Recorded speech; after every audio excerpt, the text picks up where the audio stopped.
right, that was the fastest break in history. I am so glad you are here. We are going to dive right into the Fireside chat. But as a reminder, we have the finalist pitch party. It is Startup Showdown starting at 3 o'clock in the same room. This has been a culmination of 6 weeks of applications applying to Startup Showdown. And we went from hundreds of applications in the Charlotte region down to 25, and then we selected 5 finalists who will be pitching on stage today for a chance to win a $120,000 investment from Panoramic Ventures. But before that, I'd like to introduce our guests today for our Fireside chat. We have Panoramic Ventures General Partner and Chief Operating Officer, Mark Flickinger. I'll welcome him to the stage, as well as Dustin Dries, who leads our seed investment team at Panoramic. They have an electric agenda ahead and looking forward to a great panel. I like that, electric. We'll try not to disappoint. Are we on? Yeah, we're on. We're on. Well, thank you for being here, Mark. Well, thank you, Dustin. We know each other, so that helps. Yeah, so a little bit of an overview on Mark. Like Tammy said, Mark's a general partner and COO at Panoramic Ventures. Joined the fund at the end of 2015. He's on record as having the very best hire to ever bring someone in at Panoramic Ventures, and it was his first one. Yeah, it was me. Selfish plug. But so Mark, as Tammy said, leads everything that we do internally: fundraising, investor relations, marketing and branding, talent acquisition, and then portfolio company acceleration. So Mark has a really unique view, both internally around what we do at Panoramic, as well as externally, because he's involved in all those conversations. So it'll be really interesting to kind of hear what he has to say. In just a little bit of background, previous to joining Panoramic, Mark worked at Strand, which was a product performance consulting firm that got acquired by Intertech in 2012, and did everything from project management, product development, HR recruiting, operations, just like he's done now. So the ultimate sort of renaissance man. Previously worked at Medarix, which is a biotech startup that was developing therapeutics for cancer and autoimmune diseases, and also in the oral care division of Church & Dwight. So that's why he has perfect teeth. So today we wanted to talk a little bit about the state of startups in the Southeast. So Mark, if you want to give us a sense for what is the state of startups in the Southeast report, and what was the genesis and the history of that, and give everyone a sense for what's been built there. Sure, thanks, Dustin. Thanks for the intro. I've done a lot of different things is probably a good way to describe that.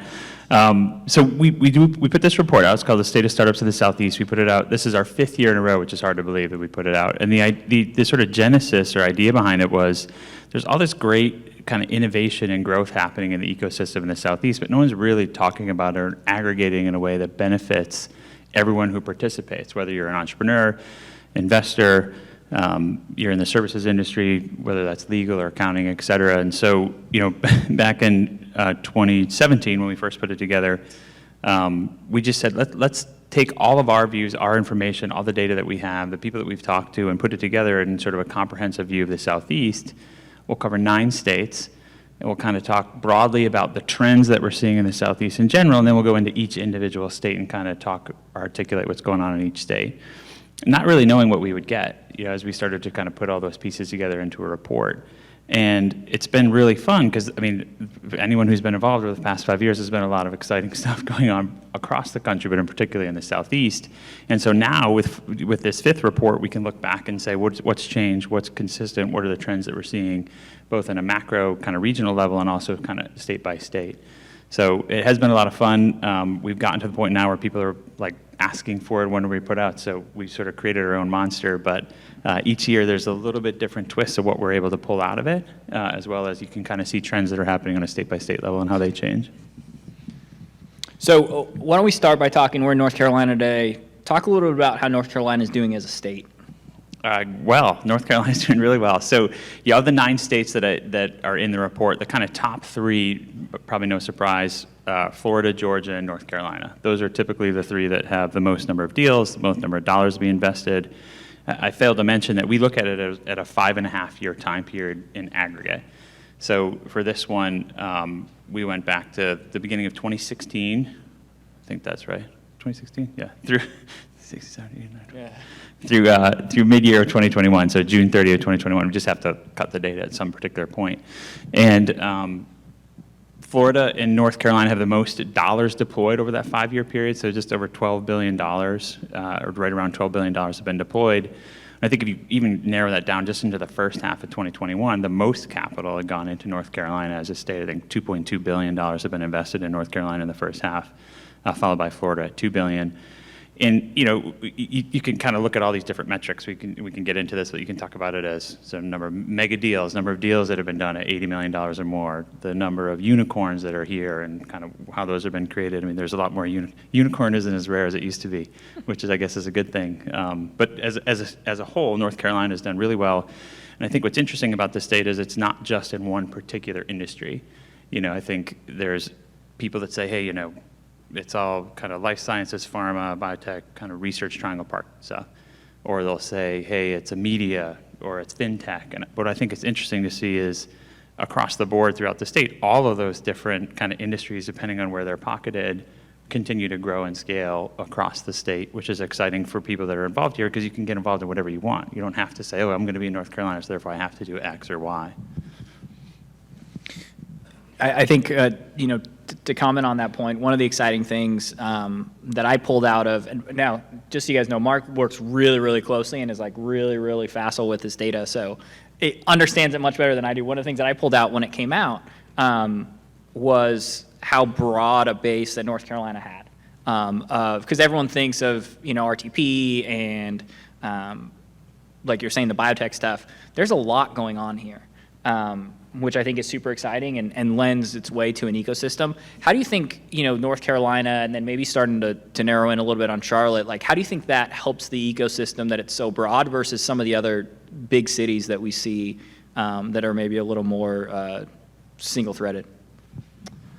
Yeah, I mean, for the first time in our report, at least as we've been tracking the report, and the first time in knowledge, that the number one dollars deployed in the state is media instead of your kind of biotech pharma, and that's mostly driven by Epic Games. So they've had a couple of really large rounds, but we should give credit where credit is due. That's great for them for able to get really, really large rounds. And then I think the other one that is sort of a big area is in the fintech space, right? I mean, here we are in Charlotte. It's the second largest financial city in the country, and so if you kind of narrow in on Charlotte in particular, there's almost $1 billion has been invested in fintech space, right? It makes a lot of sense. There's a lot of people that are familiar with the financial institution here, but I don't think people would say, oh, North Carolina, I'm going to go do a fintech business there, until you start to see kind of where these pockets are. And I think what else happens is sort of success begets success, right? Like once you have companies that are successful, like I'll use Epic Games as an example, there will be other things that come because Epic Games has been such a massive success, because people went to work there and they came up with a new idea and they spun off. There's already an ecosystem, there's a foundation there. People will continue to invest in that.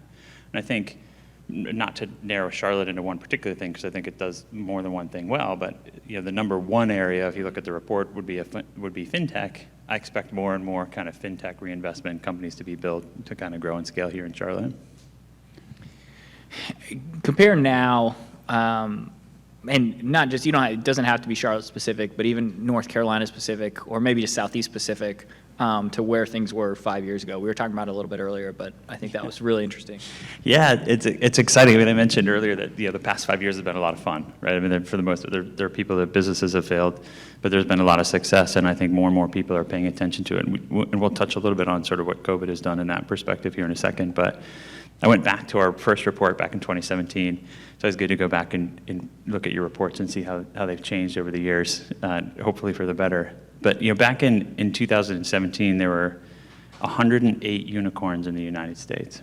Right, so a unicorn is $1 billion business valued at $1 billion.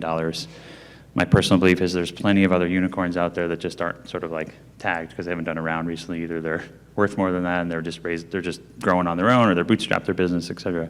MailChimp is a great example. They didn't show up on any unicorns in Georgia, then they sold for $12 billion. But by sort of estimation, there's 108 unicorns in 2017.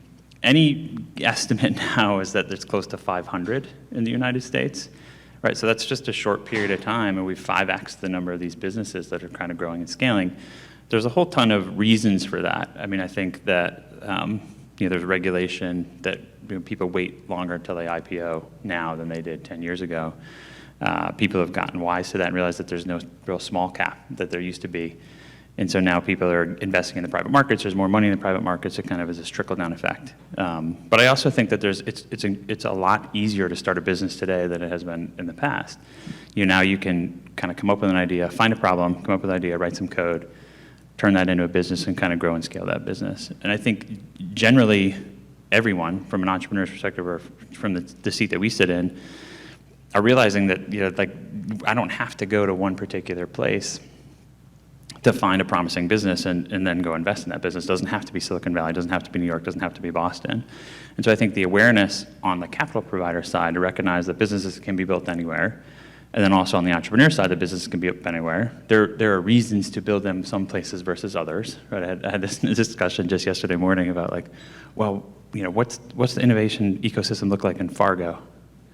And I said, probably not great, because there's things that you need Maybe in order to be snowmobile successful. manufacturing or something. Right? In order to be successful, you do need some infrastructure or foundation for these businesses to be successful. But I think in broad brushstrokes, I use Unicore as an example. You could use anything. I think number of deals, dollars deployed. I mean, this particular year, so in the Southeast, again, I'll use a lot of stats with you guys. So 9 companies, or 9 states in the report. The highest dollar amount by year is $10 billion invested. So 2020, 2019, $10 billion were invested in the Southeast in those 9 years. This year, the first half of the year was $8 billion, right? So if we don't, I know $1 billion was invested in Georgia in Q3 alone, so I know we're at least at $9 billion. So if we don't break that record, I'll be shocked.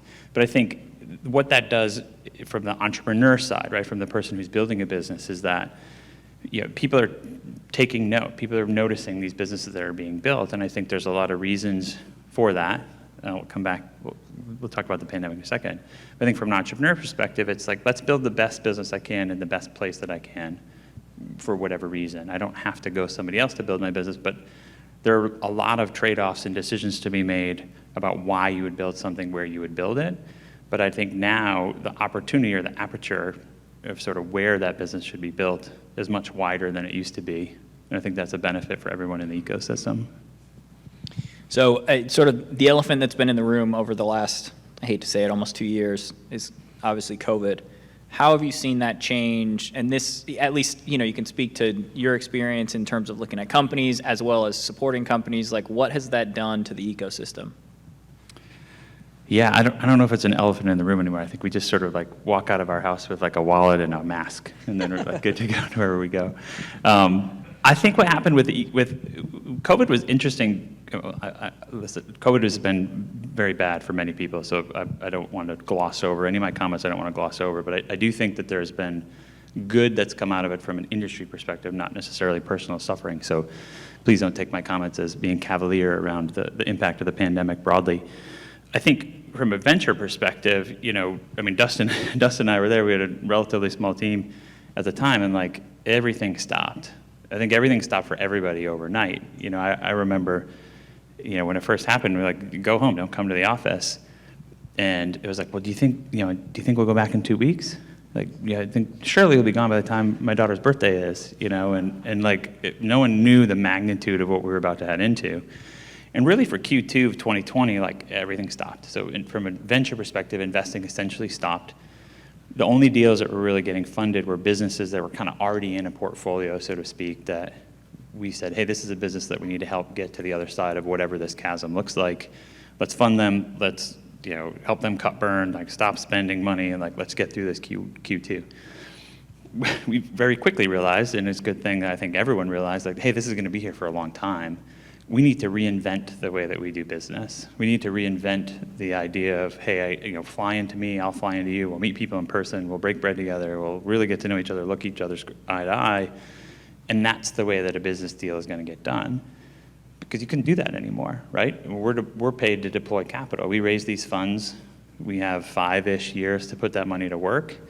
nowhere in the docs does it says you can take a pause because a global pandemic shows up, right? And we still had to deploy the capital. We had to deploy it in the same amount of time we always had to do it.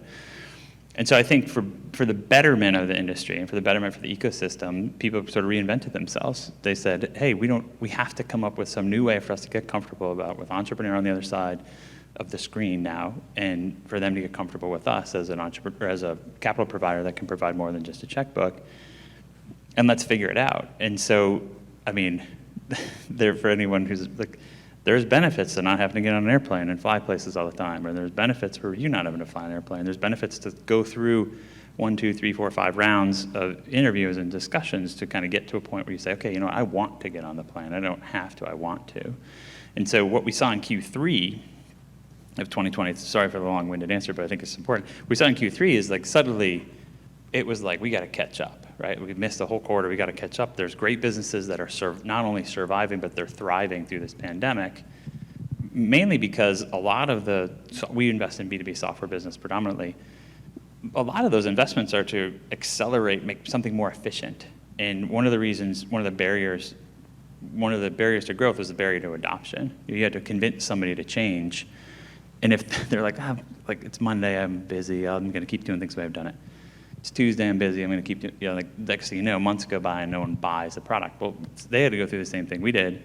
So suddenly all these businesses are accelerating, compressing sales cycles, are selling faster, and now all the capital shows up, and now you start to see this business being invested. And I think that's the catalyst or the momentum that we've really carried now for over a year. People created this new business model. They're starting to see businesses that are being successful. We're able to invest faster, more efficiently. And now that new business model exists, I think there's continued capital going to the private markets of business investing. So in many ways, as difficult as COVID was, and certainly there were industries that were impacted negatively in the private markets, VC specifically, there are many more that sort of were already in place to be a recipient or to be a beneficiary, which seems odd to say out loud, but a beneficiary of the fact that people now are, hey, I'm going to do telehealth, right? I mean, telehealth has been around for decades. Now everybody wants to do telehealth, and like Dustin and I were talking in the office just the other day. He walked down the hall, I had a meeting, came back 5 minutes later, and he's like, man, I just had my annual checkup for, whatever it was. And he's like, it took me like 6 minutes, and before I'd have to like make Didn't have to leave the office, leave the thing.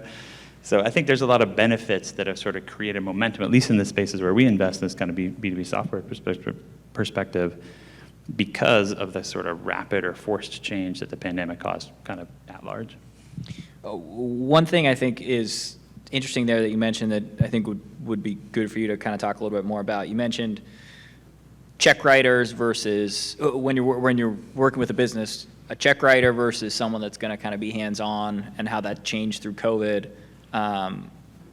In your role at Panoramic and what you see, like what are people doing in the venture ecosystem that's helpful? There's been this proliferation of some of these really big funds. Everyone's heard about Tiger Global and the things that they're doing with, writing a check in 2 days and outsourcing a lot of their diligence and that sort of thing, and just, hey, we'll give you money and we'll walk away. How do you think about that? And with your role, maybe this is a loaded question, but, how has Panoramic sort of addressed that sort of burgeoning issue in sort of the tech community? Yeah. I would first say there's more than one way to skin a cat, right? I mean, the way we do things is the way that we have built to do things and that we found success with. And I think there are plenty of investors out there that will do things differently. I think, the time will tell.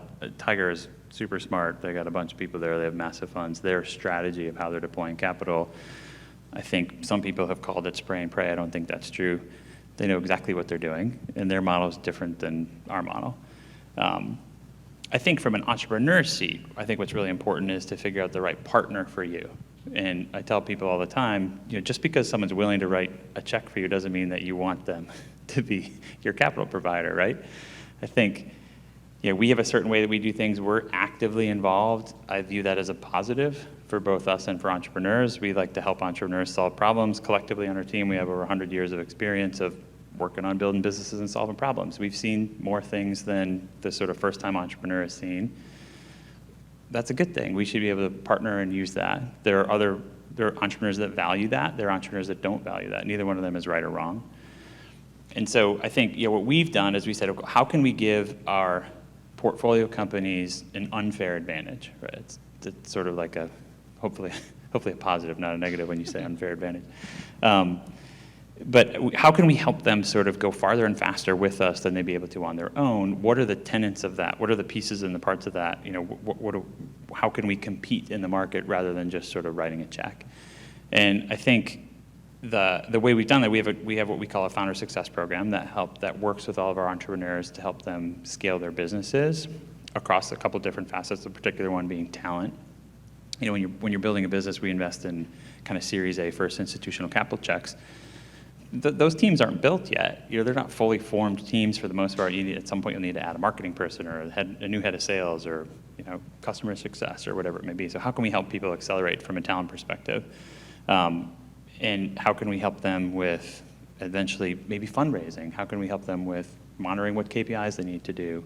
So I think to get to your question directly, I think our way to sort of compete in that space, and I think it's relevant for an entrepreneur, is we're going to build a system or an ecosystem that is not just who can write a check and is that check on attractive terms, but who can not only put a check and then bring other value to the table to help me scale my business and help me sort of avoid the tripwires and the pitfalls and the mistakes that other people have made. I mean, you pose the question as sort of this sort of us versus Tiger. I don't view that as us versus Tiger. Tiger does plenty of things to help their businesses, and they move quickly and they deploy capital. And I think for us, what's worked is let's have expertise in the areas where we invest. So we have, healthcare tech expertise. We have fintech expertise. We have enterprise SaaS expertise. We have cybersecurity expertise on our team, so we can kind of bring leverageable networks and deep domain expertise. Let's have this infrastructure to help them scale. Let's help them make sure that you meet them where they are to help that business grow and scale. And I think it's been really beneficial. We're always looking for ways to make that better, but I think it certainly helped the entrepreneurs that are involved with us be able to move their business faster. That doesn't mean we always agree, but I think collectively, if we can all talk about a solution and then work on that solution together, we're going to get a better answer with 5 people working on it than we are if just one person was working on it. And then sort of maybe as the last question, then I think we'll open it up. What do you think startups today, in today's environment, need to know to put themselves sort of in the best place to be successful? Whether that's fundraising, whether that's getting acquired, whether that's gaining customers, like whatever their definition of successful is. Yeah, I think the first thing, and this is something that you really have to look yourself in the mirror and ask yourself a hard question is, am I solving a known problem that needs to be solved? I know that's very basic, and you probably heard that a million times, but there are a lot of people that go to solve a problem that they think is a problem but doesn't really need to be solved. So you need to create enough value to a pain point that someone's having that they're willing to pay attention to you to buy your solution. And I think if you can get through that screen where it's like, if I have to go, we have invested in portfolio companies, so I can say this confidently. We've invested in portfolio companies that they have to convince their customer that they have a problem first, and then convince them that they're the solution to the problem that they didn't know they had. That is a really hard sales cycle. I mean, we're talking like painful growth if you can even get to any growth. And so I think first and foremost is just make sure that what you view as a problem is actually a problem in the market and someone wants to solve it. So I know that's basic, but it really is kind of one of the most important tenets. And then I think from there, you go after a capital provider that you think can provide value, right? I don't think that you should just say, hey, like, who are the 100 capital providers that have invested in businesses based in Charlotte, to use that as an example, and then just go after all 100 of them. That's not how it works. It's just as much a partnership or a marriage from your side as it is from our side. And so I think you should look for people that can help you along your journey, help and grow your scale, your business. And then the last thing I would say is get as much feedback as you can get, right? I mean, when you're building a business, and I was involved in some startups earlier on, it's kind of like your baby, right? I mean, you don't want to hear that your baby's ugly. But the sooner that you can get that feedback and hear and pivot and figure out what's true product market fit. I thought the target was over here, but the target's actually over here. I need to innovate the business, twist the business, kind of get it to where it needs to go.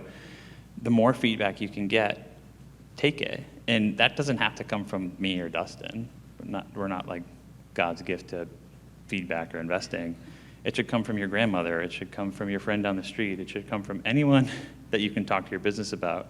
Because if you can't succinctly say what problem it is and and how quick and how you're solving that problem to the point where someone with some menial understanding of what you're doing understands it, then you got to keep working on it, right? You got to keep working on it and working on it and working on it, and don't only go to the people that have expertise in fintech, as an example.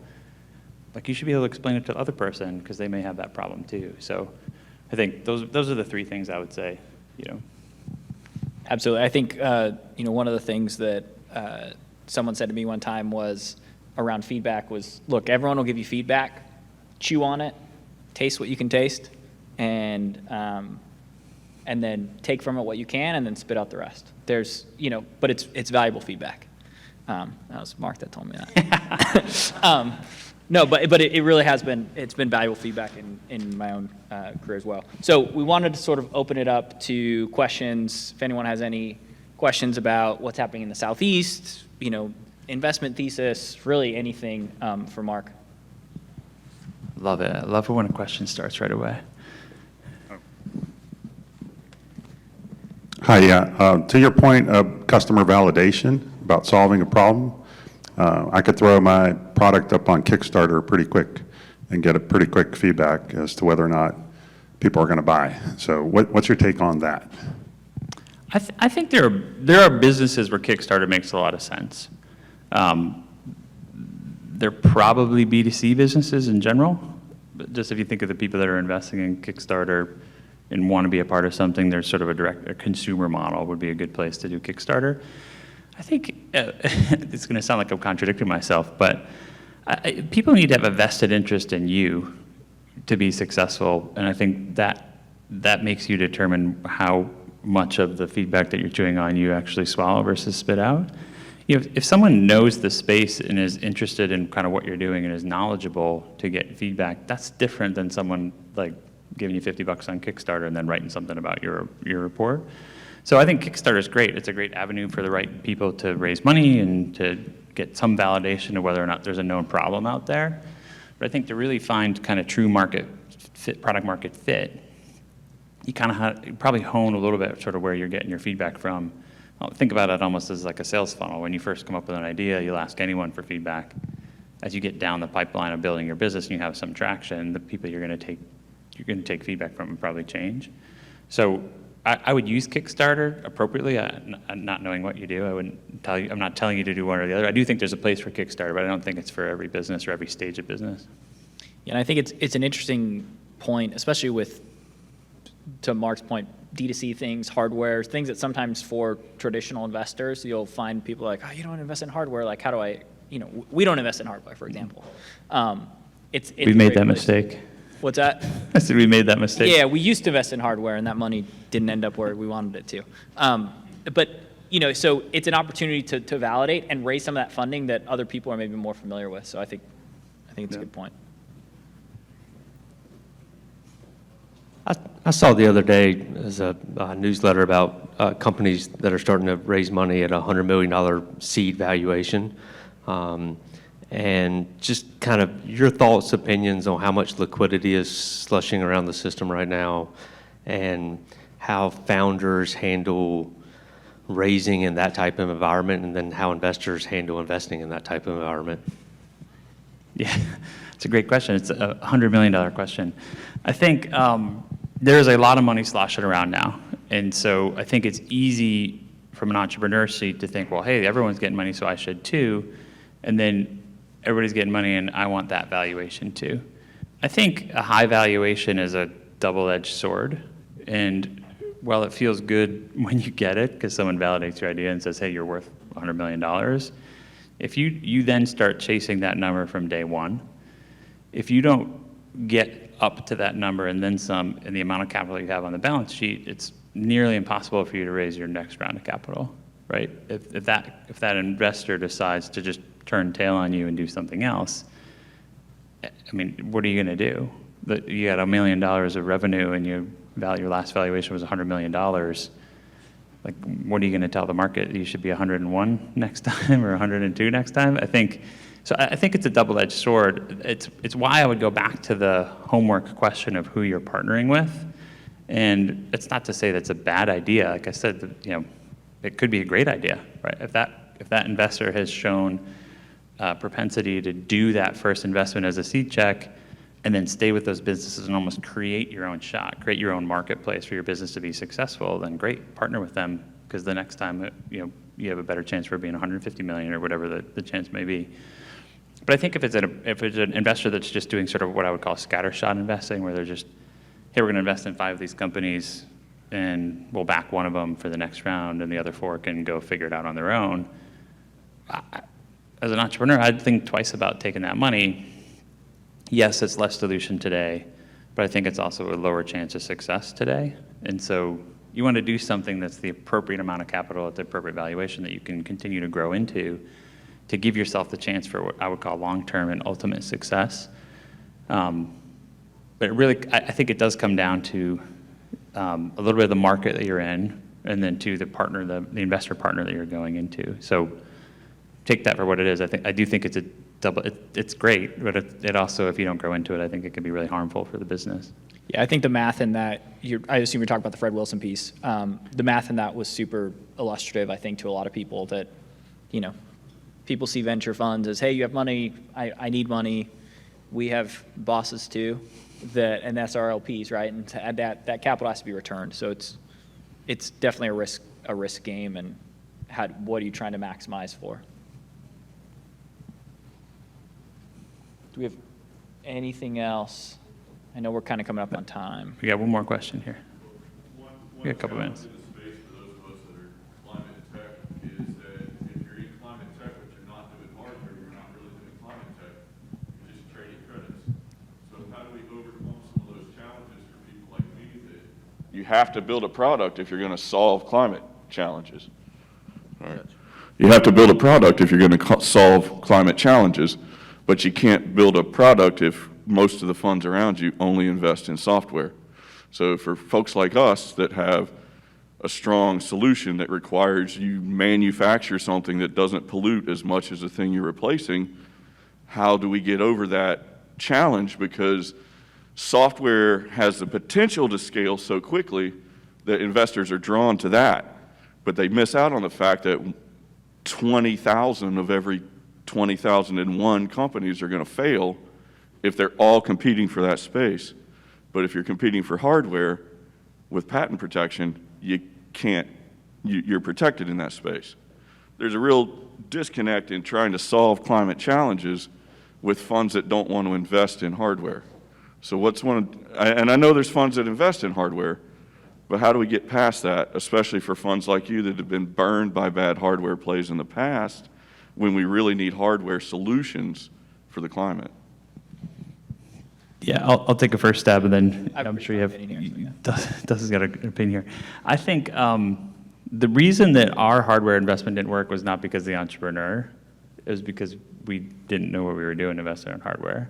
It's a totally different business model. It requires a bunch of capital up front because you have to pay to build all these things. We weren't prepared for that. There were regulatory things. It was the one I'm thinking of was sort of in a kind of food and beverage space. We weren't prepared to do, right? So I think, back to my earlier comments about alignment, I think that's just a misalignment. Collectively, we shouldn't have gone into a partnership to be successful. We liked the product. We thought it was really interesting. It was great to talk about at a cocktail party. But neither one of us was really prepared to be successful, both the entrepreneur and us, from our perspective. So I think to your particular problem around hardware, and then particularly around, call it green tech or environmental hardware, I think you got to find the people that's what they do, and they understand it, and they move where it needs to go. And then I'll take a slight tangent here, and then I'll let Dustin get his opinion out. Any industry or innovation is going to run into what you're running into a little bit, right? Like you can look back on them now. I'll use telehealth again as an example. Everyone now is like, man, telehealth is like, what? Of course, telehealth. Like, why wouldn't we have telehealth? We invested in a business named Reach Health, based out of Atlanta, Georgia, that solved the hub and spoke model with hospitals for stroke. So what would happen is that in Georgia was one of the worst states to get a stroke in because everybody would die. And the reason is there just weren't that many people that could know how to treat a stroke. And they would be in this rural hospital, and they'd show up with a stroke, and no one would do anything with them, and then, unfortunate would happen. So this doctor invented telehealth to do stroke care, where he could be at the hub and he could see all the vitals of what was happening in the spoke, and we were saving lives. We were saving lives left and right. There's no question that that product worked. That was in 2009, 2010. We couldn't get anyone to buy it because no one would staff it. Right? Everyone was overworked. And so, I mean, we're building this thing, we invested for like 10 years trying to solve this problem that was like, well, like what, why, this is obvious, like why, it's a little bit of hardware, it's a lot of software, like this is solving a problem, everyone should adopt it. But it really wasn't until the pandemic that people were willing to change their behavior to say, well, now telehealth is a thing because it's the only way I can keep anyone healthy is through telehealth. And that's like ushered in this adoption. So tangent, but I think what you're running into, any market runs into it at some level where you have to sort of build enough value creation to convince people that what you're doing is something that needs to be done. But then back to my earlier comment about just sort of making sure you're aligned with the right person. And then now I'll let Dustin get his comment out before we wrap it up. Yeah, just remember it's an opinion and it's worth what you're paying for it. But I think so climate tech is sort of undergoing a little bit of a renaissance now. And not necessarily, I don't mean from a technological standpoint. People have been working on things for years, and I think it's actually maybe disingenuous to call it a renaissance to the people that have been working on it. But from a funding perspective, all of a sudden people are like, hey, this is a good idea, right? You've had a lot of people that frankly have made their money in other things that are saying, hey, it becomes a little bit of a passion play or an impact play, though they think there's a way to make money. And I think what the companies that are doing well, to Mark's point, the industry's changing a little bit. Obviously, there's a lot of regulation that's and credits and that sort of thing that are making things easier. But for those businesses, I think you have an opportunity to push, and I would just encourage you. It's a new paradigm, and so continue to push that. Thank you so much, Mark and Dustin. I think we've come to the end of our questions here. Again, the State of Startups in the Southeast report is available online. If you would like to download it, that's at panoramic.vc. I'd like to thank both Mark and Dustin right now for their time being here for the Fireside Chat. We have a tight schedule coming up with Startup Showdown. Let's give them a hand and a round of applause. Thank you, everyone. Thank you. All right. We're going to give it a couple minutes, but we are going into...